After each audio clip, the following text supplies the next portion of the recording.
Bum, bum, bum, bum, bum, bum. Bum, bum, bum, bum, bum, bum, bum. Bum, bum, bum, bum, bum, bum, bum, bum. Well, I saw the most fascinating thing today. Want to hear about it? Yeah, I know you do. That's why you're here. You're going to wind down, get ready for a great night of sleep. It's going to be a good one. Not for everybody, but for many of you. Yep. Um, well, we got stories. Let me tell you the story about my mini bike. Yes, when I was 13, and for years before that, all I wanted was to own a little mini bike, tiny little, tiny little bike that is motor the size of a lawnmower. But man, I wanted one. And I mowed lawns and I shoveled snow and I worked on my uncle's farm. And finally, I'd saved enough to buy a mini bike. It was one of the best days of my life. Except my mini bike's chain fell off, but no problem. I'd owned bicycles before. How hard could it be? So I put it back on. Went a little longer. Chain fell off again. And I could go up to 100 yards before that chain would fall off again. And for the entire time I owned that mini bike, I never actually got it to work more than a minute or so. And so I remind you of the story I told you that forms one of the stories of my personality. And one of the stories of my personality that I talked about in a prior Periscope was that if you dropped me on the island of prisoners, I'd have a tough first week, but eventually, if you came back in a year, I would be running the island of prisoners. So, because that sort of fantasy movie script that I run in my head is so baked into my personality, intentionally, I intentionally, make that part of my code. That when I saw a picture, I was just randomly looking through something. I saw a picture of myself at 13 on that mini bike,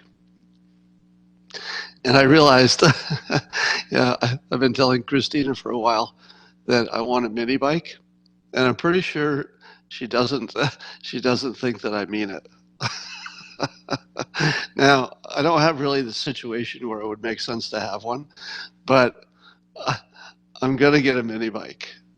I might be 75 when it happens, might be 95, but when you come back to the island in a year, I'm going to be on that mini bike because I don't even know if I could stop myself from getting it eventually. It's like just built into my code. I'm going to have to make that happen someday.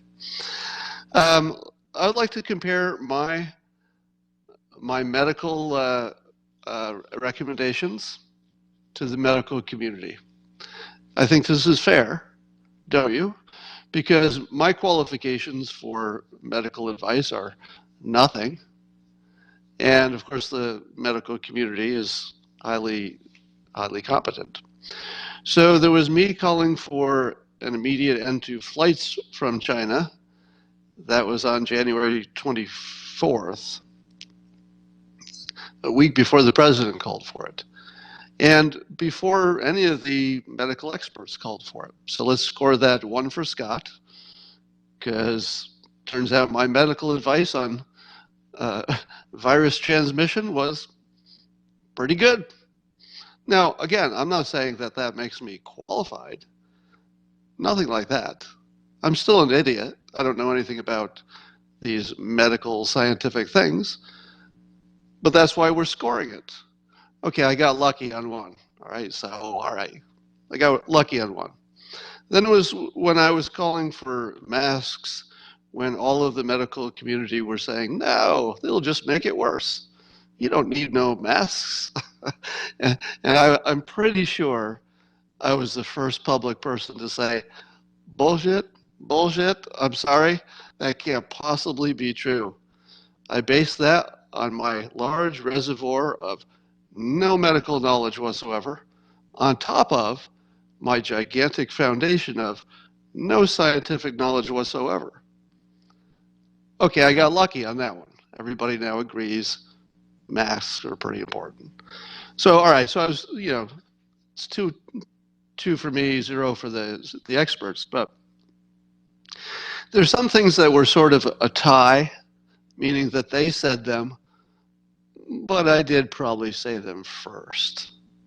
For example, when the virus stuff was first emerging, those of you who've been watching me on Periscope, you know I was probably the first person in the country, at least, sort of in the public view, who said, make sure you get outside and get some sun.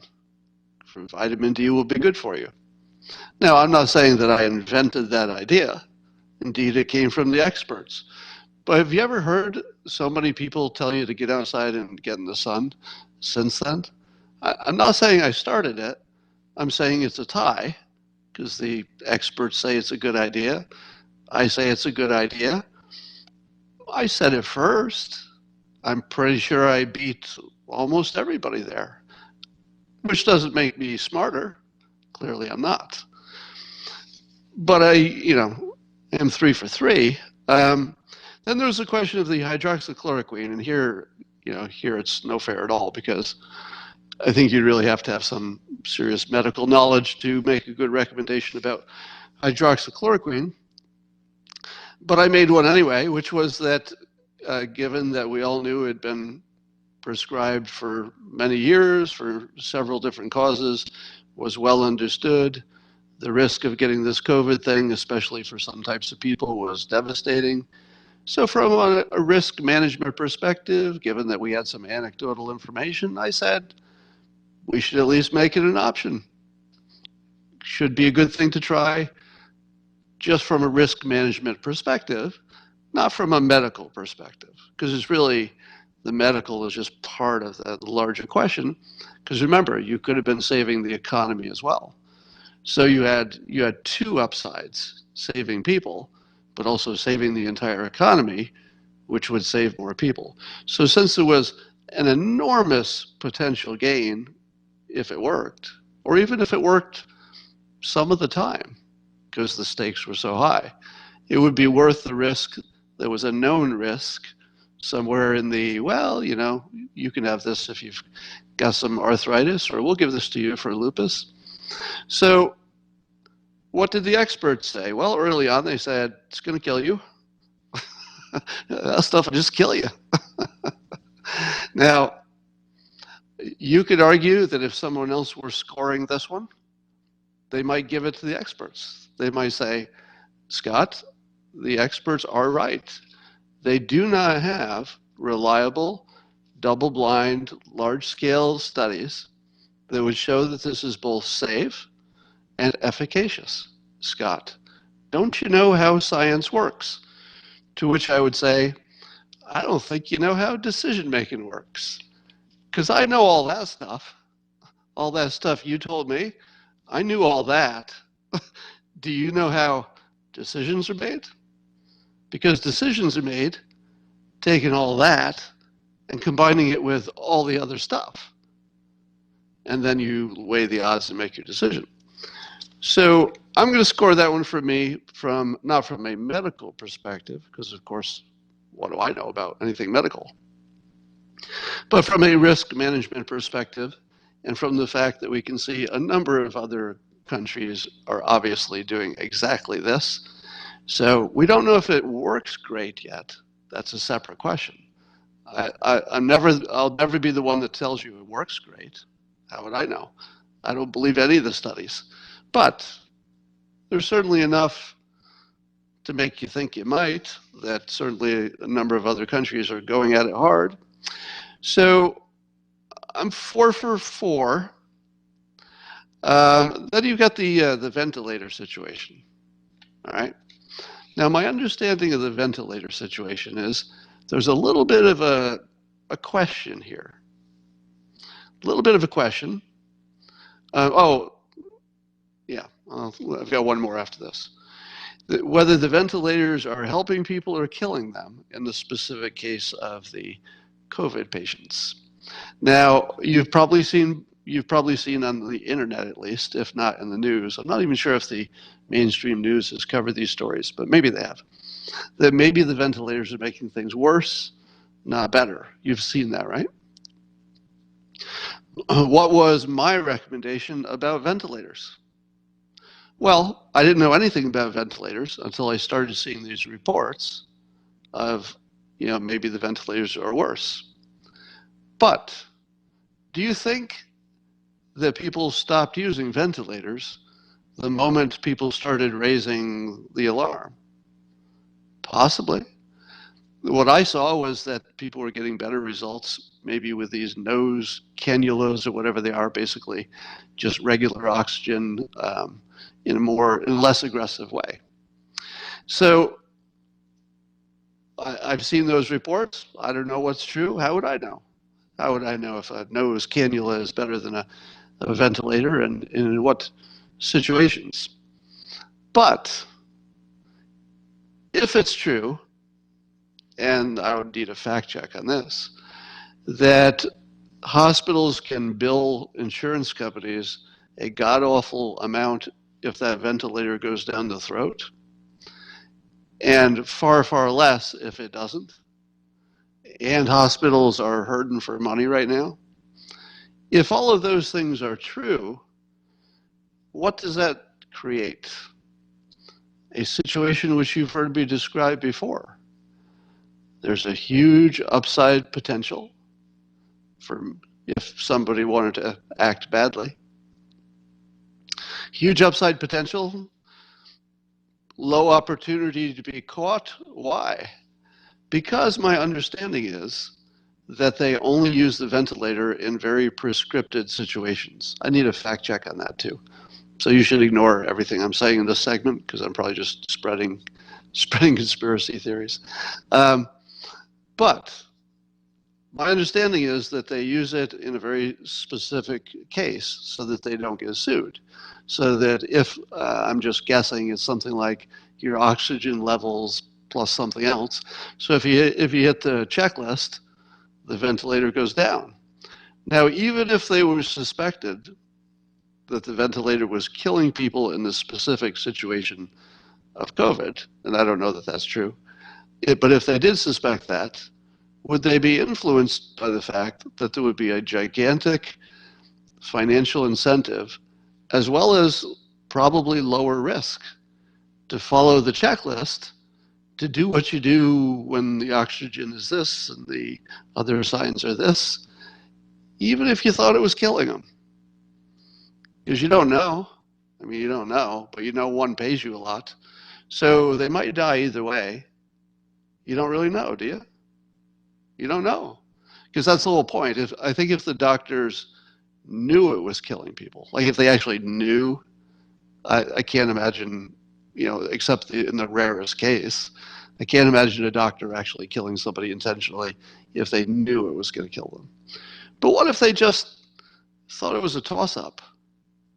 What if they thought to themselves, I don't really know, but I do know that the checklist says I should be doing it, and that's the checklist that keeps me from getting sued. Because at least I'll say, well, I had a suspicion, but I didn't have any proof that it was killing people. Because to do that, I would have to have some kind of a study, and I'm not in a study, I'm in a hospital. So it would be easy for me to imagine that the ventilators are maybe a little overused. I'm just saying that's something we ought to look at. But I wouldn't want to. I don't want to suggest that that's true, because this is so much the kind of situation where it turns out the whole thing is just BS, meaning that maybe hospitals don't make more if the ventilator is used. Some basic part of the story is just untrue. So be on guard that there might be a basic part of the story that just isn't true. So that's what happens when you put together everything you've heard on the internet. All right. So all I'm saying is you should always listen to the experts. I think I made my case. All right. Here are some weird things that are happening because the simulation is speaking to us. Have you noticed now that you're starting to see the world more clearly? Does it feel like 2020 is a year when there's some kind of veil that's being lifted on reality, or at least on what you understood about how civilization was put together? I mean, a lot of assumptions are falling away, right? And isn't it weird that the simulation would pick this year to make us see things clearly? What year is this? 2020. The simulation is letting us see clearly in 2020. 2020 eyesight. How cool is that? And I tweeted, I found a picture I tweeted this a long time ago, but it got funnier over time. Um, I'd purchased for gardening, there's a little thing called a TDS meter. Now it just says actually TDS meter on it, which was funny, which is why I tweeted it. But I didn't realize the first time I tweeted it how much more meaningful it would be, because right next to it it said made in China. So it was a TDS meter made in China that I just happened to run into today. What are the odds? The simulation delivers. Here is the weirdest thing about the tragic situation of Ahmaud Arbery, who was slain by the two guys who recklessly brought that gun to confront him. Here's the weird thing about this story. Are you ready for it? I'm going to give you the take on the story that nobody's given you. Do you think that's possible? Is there any way, because you're probably sick of the frickin' story by now, right? It's a tragedy. What can you do? You know, you can talk about it all day long, but it's not going to help the family. But here's my take on it. Nobody disagrees. It's the weirdest kind of a conversation because nobody really disagrees. If you actually, and people are acting like they're arguing without disagreeing. Have you noticed that? Because have you seen or heard one person who said, yeah, it was a good shoot? You know, that's exactly what they should have been out there doing?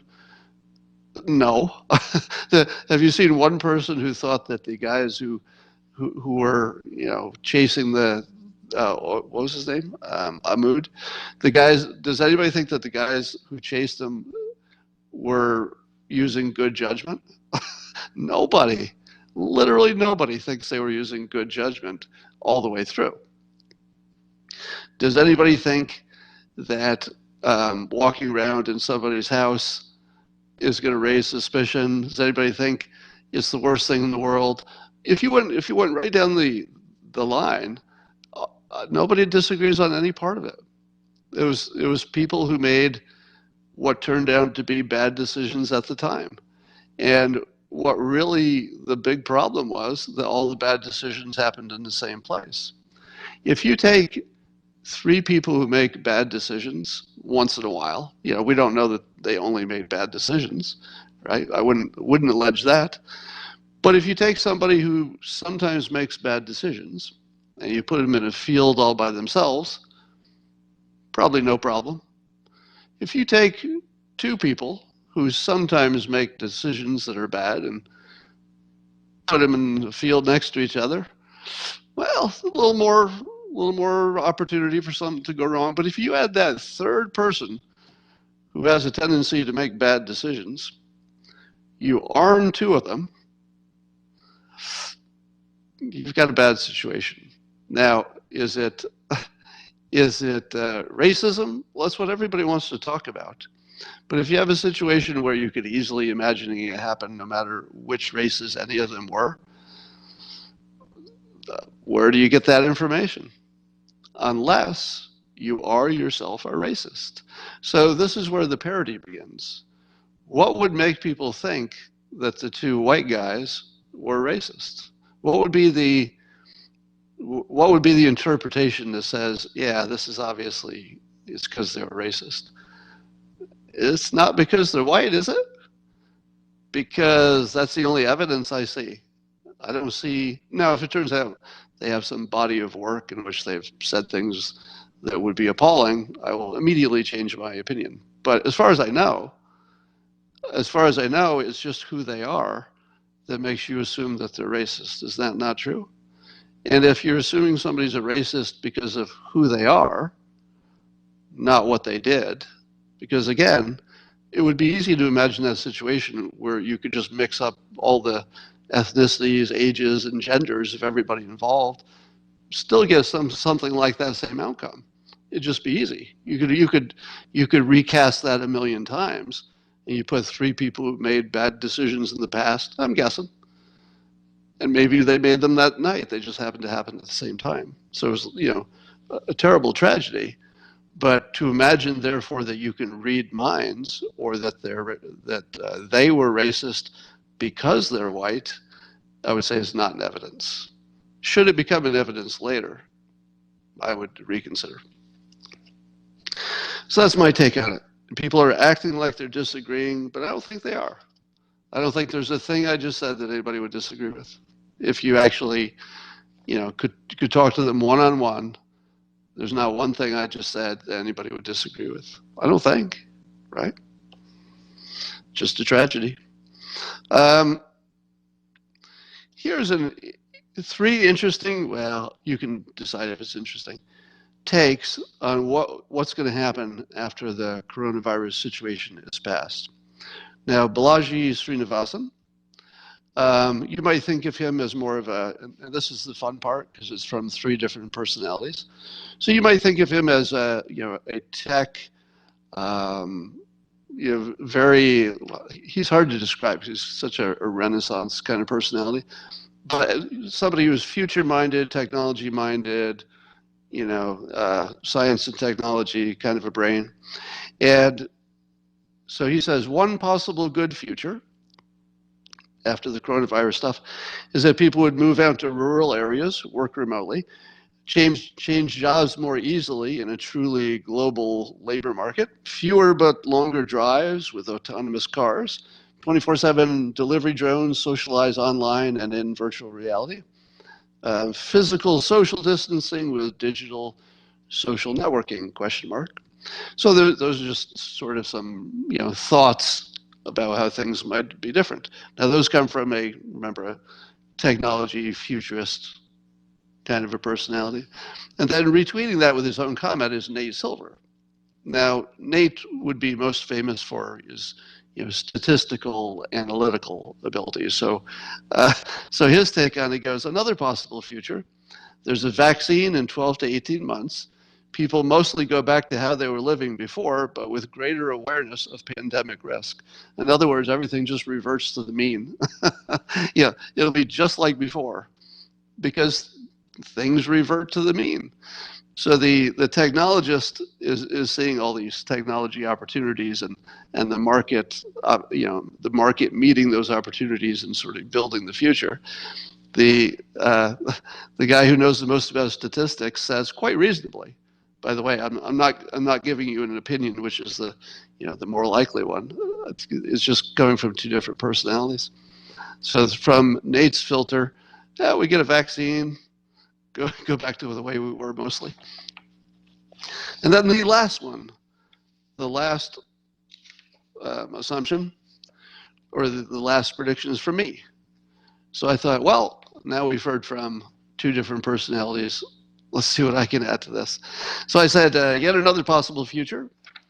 The flaws of our ancient assumptions and rusted systems have now been cruelly revealed, making them easy prey for our geniuses and engineers who will lead civilization to the golden age. That's my bet. So nobody, of course, knows what's going to happen. I would say that this is bigger than all of us. So anybody who says they can predict what's going to happen after the coronavirus, I think that's a stretch. I've had some good predictions, but they were in narrow little areas. But predicting how everything goes, that's a lot to ask. But there are some things that I could say with some confidence. One is that, and see if you agree with me in the comments here. One is that this has caused us to completely rethink everything, all of our assumptions, all of our systems. Why do we drive to work? Why are some things physical?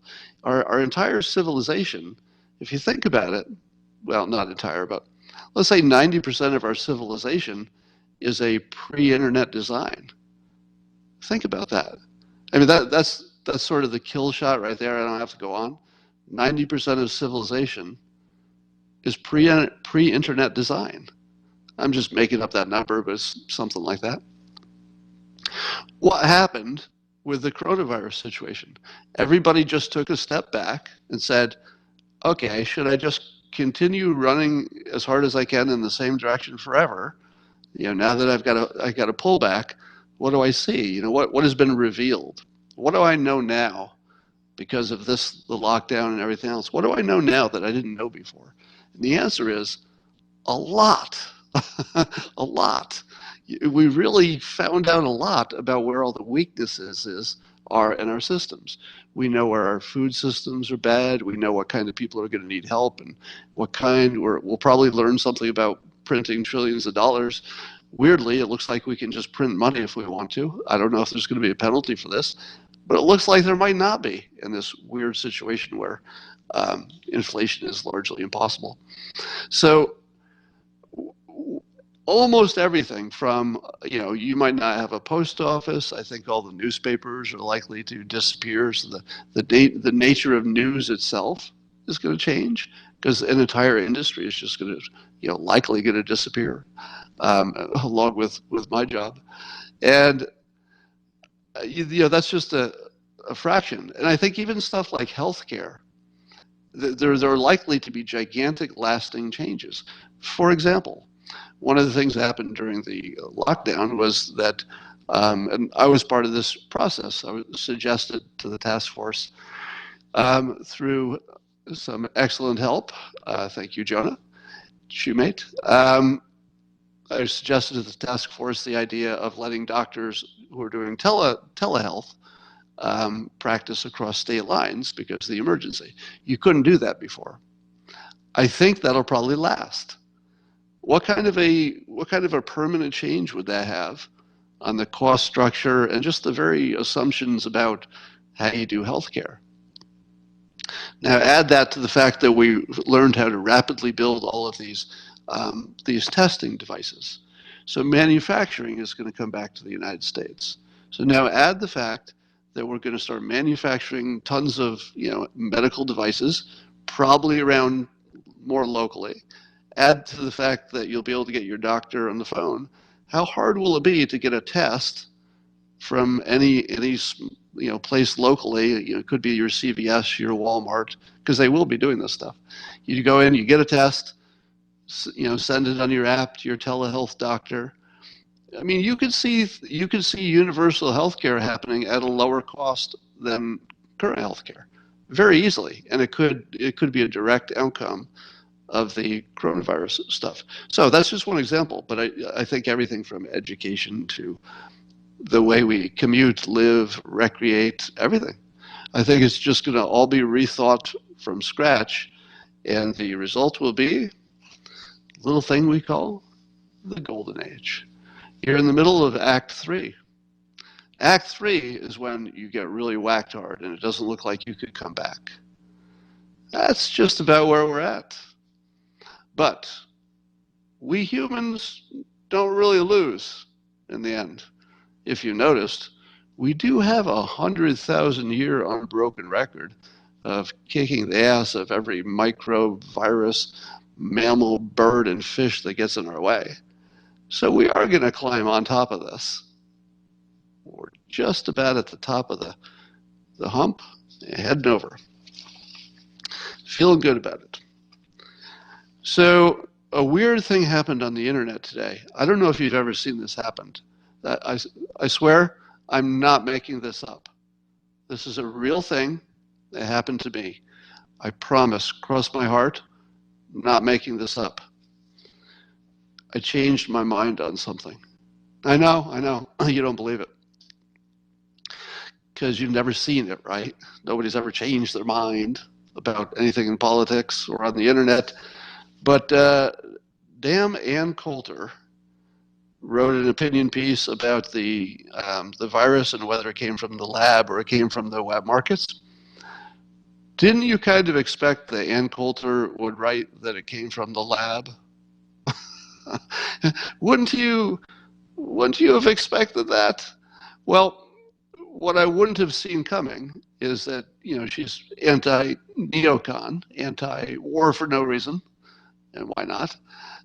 Nothing wrong with that. And she makes a compelling lawyerly argument, but not like a lawyer. She's one of the best writers in the country. Uh, she makes a compelling argument that it probably came from the wet market. And I thought to myself, damn it. Damn it, Ann Coulter. I'll try to give you her argument quickly. And there was a fact that I kind of knew, but somehow I hadn't put it in place the way she had. And I thought, oh, it all makes sense now. And here's the way she puts it in context. First of all, who would like the United States to get into some kind of a military confrontation with anybody? It would be the neocons. So if you believe there are these people called neocons, these ultra, right wing people in the government and in the wheels of industry in the military industrial complex, and that these neocons are always itching for a war, or at the very least, a buildup of military equipment, because presumably they'll make money on the military industrial complex. So it would behoove them to make us think that we need to build up our military because China's a threat. So if you were to ask yourself, is there anybody who would be capable of, this is my spin, not Ann's, is there anybody who would be capable of creating a rumor that it came from the lab, which would be the worst case scenario? Who would be capable and who would have the motive? And if there are such things as neocons, well, okay, there you have the motive and you have the opportunity, because the opportunity part is easy, right? Yeah, it's pretty easy to start a rumor. Who can't do that? And so there's a huge potential upside, right? Odds of getting caught and going to jail for starting a rumor, 0. Potential upside if it causes a military buildup because it's part of what makes us get antagonistic toward China. Profit, incalculable, gigantic. So in a situation like that, could you expect people to start a rumor that would benefit them in incalculable ways and they couldn't get caught? Not in any serious way. Yeah. Yeah, we live in a world where that's a ripe situation for that. Doesn't mean it happened, but it's the ripest of situations. And then Anne makes this case. I guess a lot was made of the fact that it was a bat virus, but there were no bats in the wet market. You all heard that, right? So it couldn't have come from bats because they didn't have any bats in the wet markets anywhere near there. But as Anne explains, and I kind of knew this, but somehow I missed the significance because I'm an idiot. We know that the virus didn't go from bat to human. It went through some middle species, which this pangolin or whatever the hell it is, some kind of animal or bird, pangolin. I don't even know what that is, but some kind of a creature, which apparently they are at the markets. So the argument that it couldn't have been at the wet market doesn't make sense, because of course it could. So once you throw in the fact that there's somebody who has a motive to tell you the wrong story, and it's easy to do, and you throw in the fact that the most ordinary way this happens is through the wet markets, and then you throw in the fact that any virus lab in the world would probably have safety violations, which is what Anne also said. And I thought to myself, oh, that's a good point. I'll bet you could randomly pick, any top level secret facility and say, all right, we're going to do an audit. What are they going to find? Well, they don't find nothing, because the people who do the audit are paid to find stuff. If you pay somebody to do an audit and look for safety violations, they'll find them 100% of the time. Otherwise, why are you going to buy them the next time? So here's the thing. Before I read Anne's argument, I would have said 80% chance it came from the lab just like our intelligence agencies are saying, our intelligence agencies, right? Just like what they're saying, and that China's lying about that and everything else. And I want to say an 80% chance it was the lab, not intentional, because that just never made sense to me, but maybe an accident. I would now revise that to 50-50. I want to go 60-40 web market. I'm going to go 55% likely that the Ann Coulter argument is right. 55% that it was the web market. Darn it. Somebody says that pangolins are fake news. I'm willing to be persuaded. You saw me be persuaded once. Anyway, the point is, this is the kind of news that you just can't be sure of anything anymore, right?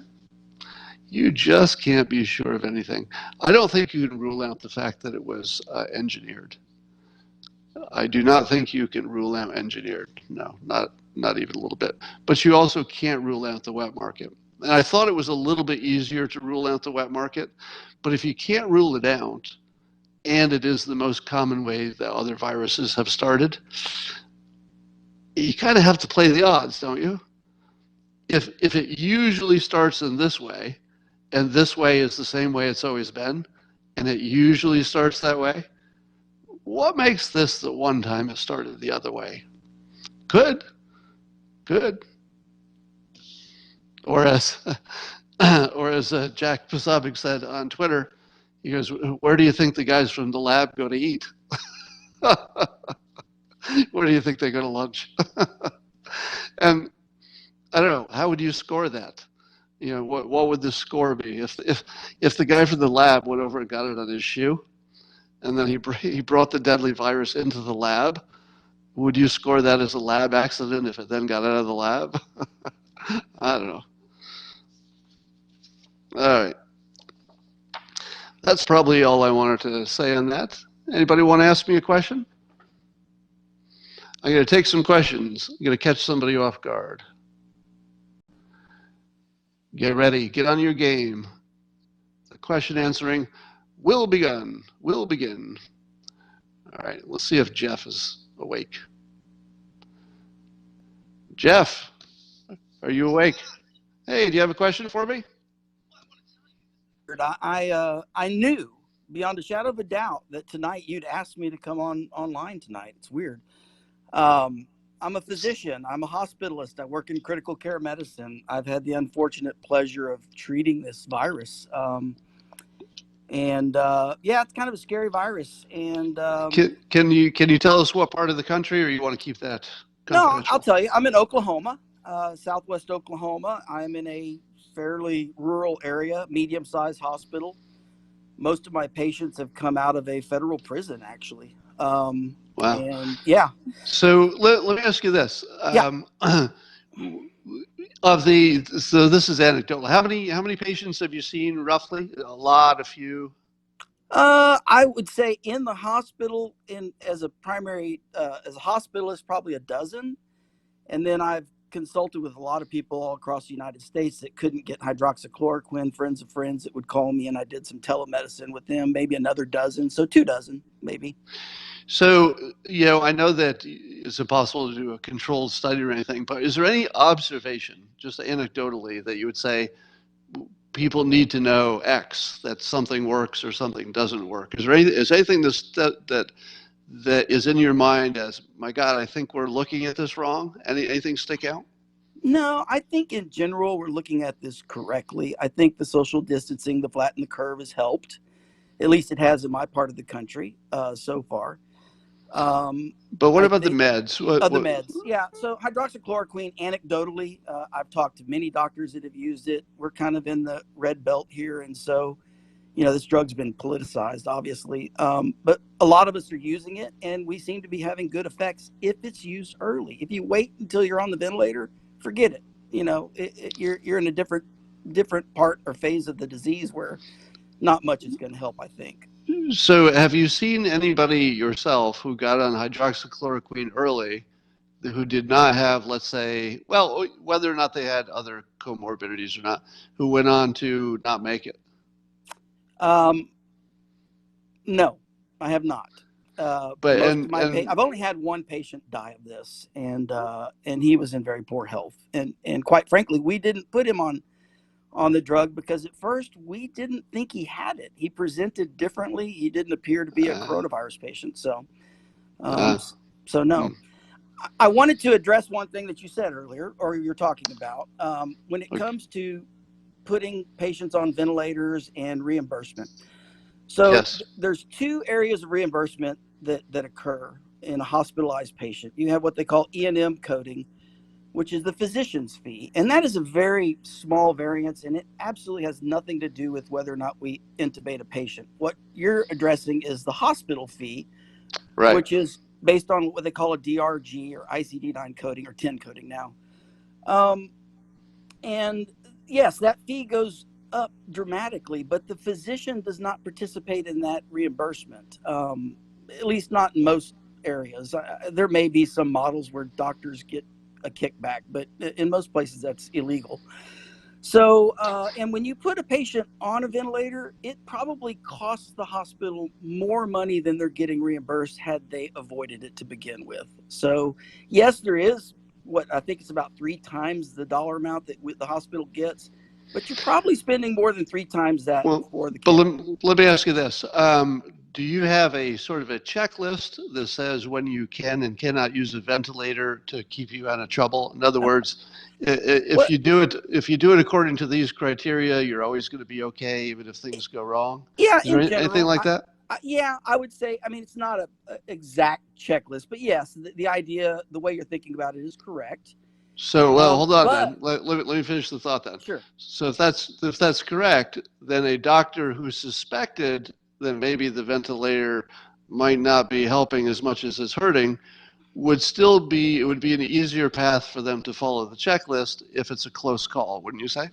Yeah, I think so. But this is evolving so rapidly. There's a guy by the name of Scott Weingart at Stony Brook Hospital that's really on the cutting edge of this. And what we're finding out is what you were saying earlier, that it appears that when we put people on ventilators, it tends to accelerate the process. You want to delay that as long as possible. And that knowledge is just now kind of getting to circulate around, most of what, guys like me in rural communities. The old way of thinking was if you come in, your sats are low, you look like crap, you put them on the tube. Have have you tried the nose cannulas for the oxygen? Yes, yeah, we call it high flow oxygen, and that's what we use primarily now.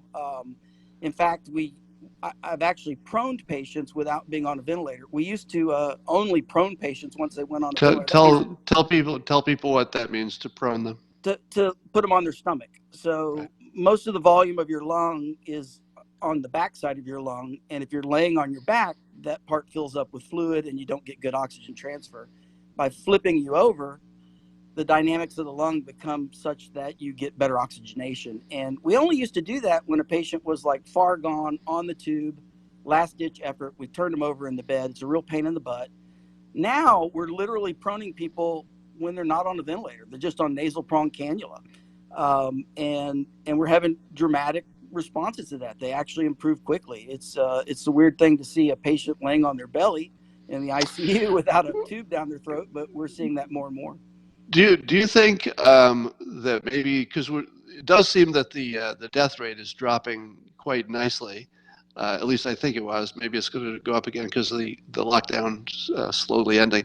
But do you think there was anything that that the doctors were collectively doing better that made the death rate go down? In other words, did they change a procedure, a medication, learn something they didn't know? Because this whole prone thing was a pretty big deal, I understand. But I'm wondering if you think there was any one thing or things Yes. which like dramatically changed the death rate. Well, it may be early to say, but if I had to surmise, yes, and it would be that delaying intubation and putting a person on a ventilator seems to be the best choice, and is probably saving more lives. So meaning, and we've always known that putting a person on a ventilator across the board increases mortality.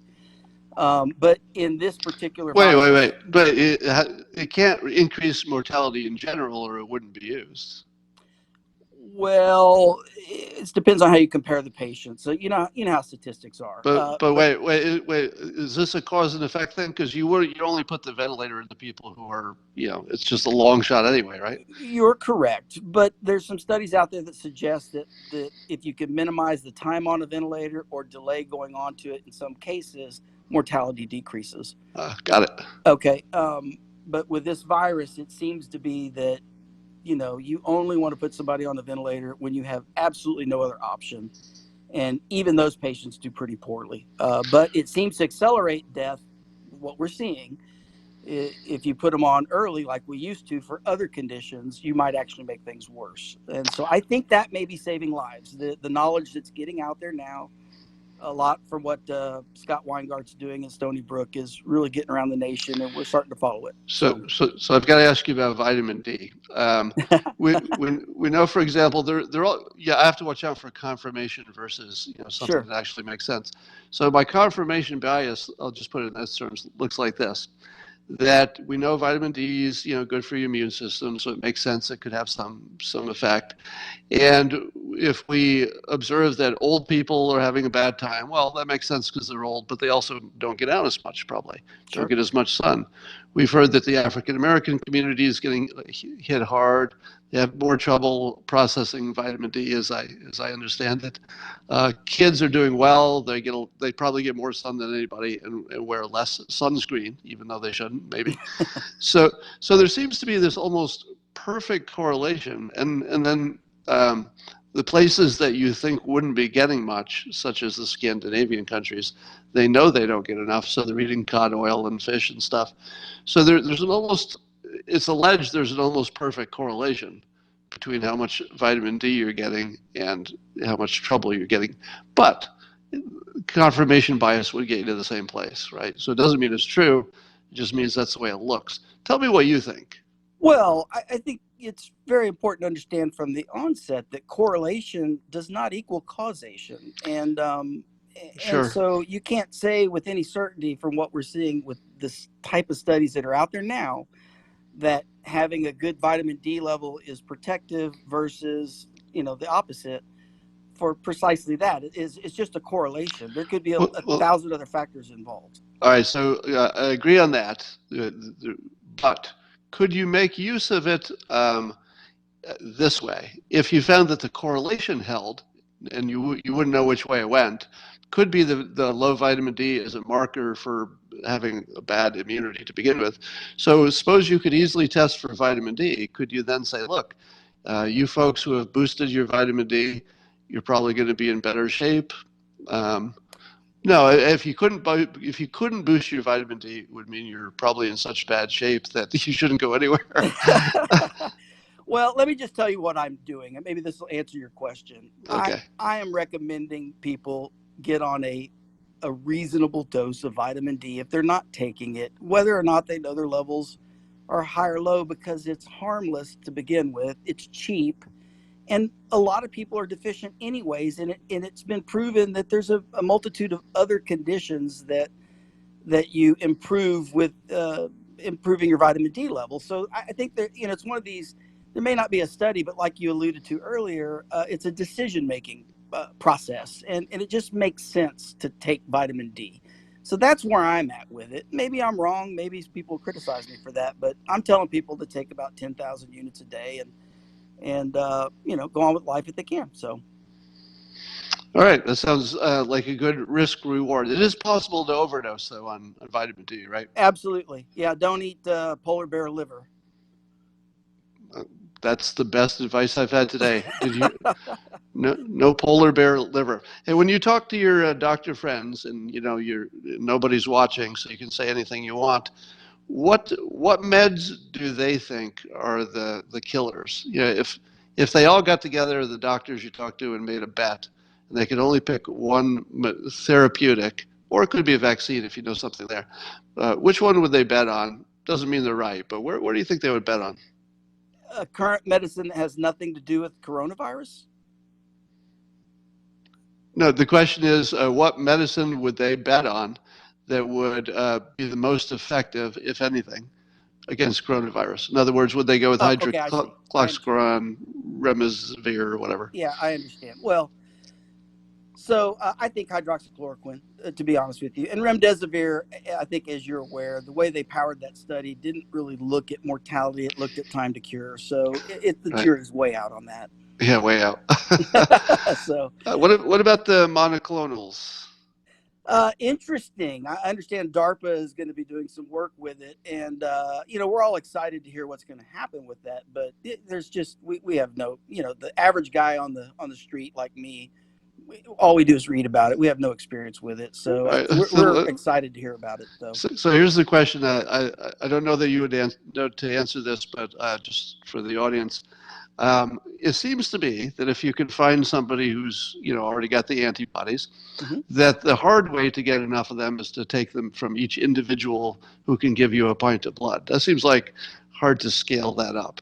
But It if is. you could clone it, you could scale it faster, except I don't think we have enough cloning resources. We know how to clone, but it's not something that scales that easily. So the question I have is, who makes those cloning devices? Who makes the lab equipment that could, if the federal government said, look, guys, there's one thing that we're pretty sure is going to work. Because would you back me on this following statement? But tell me if this is too strong. It can't be wrong to put antibodies into people. Is that too strong?